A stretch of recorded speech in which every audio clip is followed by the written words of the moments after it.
name's Ed. Okay. And Ed, is this a movement that's going on here, or is it? I would say it certainly is, yeah. From the grassroots, okay, from the ground up.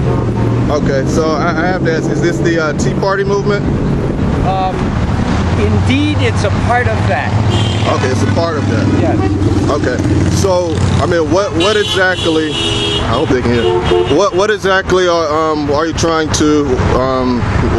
What do you want to prove out here? Is there a message that you're trying to convey? I'm out here today to exert my First Amendment right to freedom of speech. Definitely. And freedom of assembly with my fellow patriots here that feel similarly in their beliefs about what's going on in government right now. Okay. Generally speaking, in the simplest of terms, what we seek is constitutionally limited government, okay, fiscal responsibility, and free markets. Because those are the things that made this country work for well over 200 years. Those have been the success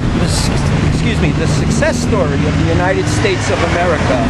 Right. And today we have a government that wants to take us away from those fundamental principles. Right, definitely. Okay, so if I may ask, what are your comments, or what are your thoughts about the Barack Obama presidency? Wow. Look, this is not so much about personal issues as it is about a man's agenda. Right. And he has made it clear to me and to many others that are here with me that he has an agenda which looks towards socialism as the answer. Okay. And we are a people that do not believe in socialism. Some of us are old enough to remember what that threat was all about. Right. And for the record, everywhere that the system of socialism has been tried, it has failed. Okay? That's just a matter of record and history. Okay? So, do you believe that our founding fathers, would they approve of the Barack Obama presidency today, if they were alive? No. I'm really quite certain that they would not. Okay. I mean, is it because of the socialism issue, or is it because he's too much of a big government type person, or? Wow. Well, again, our founding fathers wrote the Constitution of the United States of America, and it's fundamentally a warning against governments like the one we're experiencing now.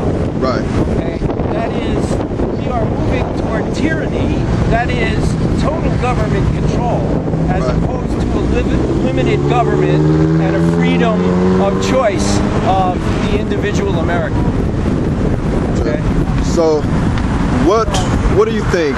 Are there any differences between the Bush presidency and the Obama presidency? What are the major differences, or are there any comparisons that you can draw between those two? That's a good question, and I'm going to tell you the truth. I'm not happy about the direction either administration has taken us. Okay, what they do share in common is, for example, way too much government spending. Way too much, okay? We are in the same terms that a bank would use to determine your liquidity, okay? This country is bankrupt. We are bankrupt. We don't have any more money, yet the federal government continues to ignore this simple fact while going on to spend us into further debt, okay? Go ahead. So you're saying that the Bush presidency, it seemed as if it did, there was the same damage with the Bush presidency as it was as there was Right, with Obama? right. There were many things that were done during the Bush administration that continued to perpetuate expansion of government and more expenditure. And this is exactly the opposite of what we're standing here trying to represent today. Okay, there's a couple more questions. What are your thoughts about Obama's handling on the oil spill situation? Okay. In the Gulf? Let me give you a simple truth, okay? If you gave me the authority on the day after the spill, then I would utilize the precious resource that we have in American ingenuity. Right now, there are literally hundreds of American companies, hundreds of them, lining up, begging for an opportunity to utilize their ingenuity to go out there and clean up that oil spill. Right. And you know what? Nobody's being allowed to use their methods. Nobody. Right. Why on earth would you prevent the resources available from being used? Right. Why? So, are you saying that the government should become more involved with the oil spill situation? In the end, what I'm saying to you is the government is the problem, because it's government inefficiency that's causing further delays, further complications, chasing after the bureaucracy rather than dealing with the issue at hand. Okay?